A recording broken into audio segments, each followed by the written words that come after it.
Recording studio Jamo Chand टोला।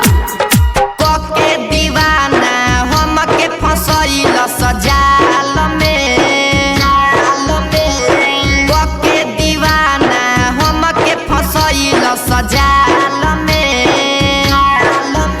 आज तू सबिया जाके छौड़ी दोसरा के प्यार में,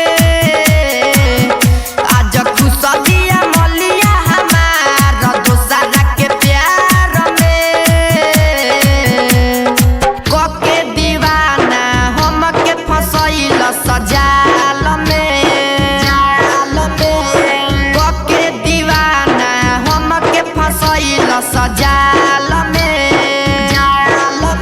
आज तू सबिया जाके छौड़ी दोसरा के प्यार में,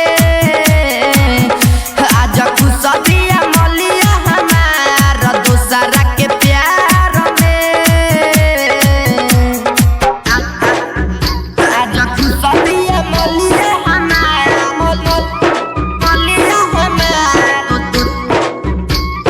दोसरा के प्यार में। Mix by Sneha recording studio Jamo Chand टोला। जनवो से ज्यादा प्यार भइल, टूट गइल सारा यार मान हो। दिलवा जब जब रोएला यारवा दिहला ओकर समान हो। जनवो से ज्यादा प्यार भइल, टूट गइल सारा यार मान हो। दिलवा जब जब रोएला यारवा दिहला ओकर समान हो। कोके सिंगार मिले जाले अपना यार से, कोके सिंगार मिले जाले अपना यार से। आज खुशबिया जाके छौड़ी दोसरा के प्यार में, आज खुशबिया मलिया हमार दोसरा के प्यार में। आज खुशबिया मलिया हमार मलिया हमार दोसरा के प्यार में। Mix by DJ Kanchan Raj Sujit बाबू।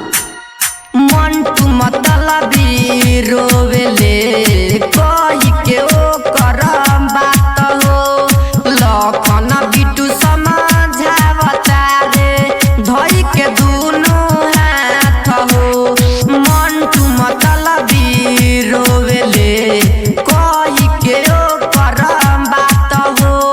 संजीव बिटू समझावता रे धई के दुनु हाथ हो। मुन्ना राजा सुजीत कहे बड़े बुरा हाल में,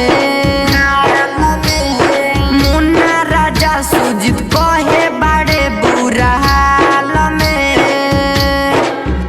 आज खुशबिया जाके छौड़ी दोसरा के प्यार में, आज खुशबिया मलिया हमार दोसरा के प्यार में। कोके दीवाना हमके फसैल सजाल में, कोके दीवाना हमके फसैल सजाल में। आज खुशबिया जाके छौड़ी दोसरा के प्यार में,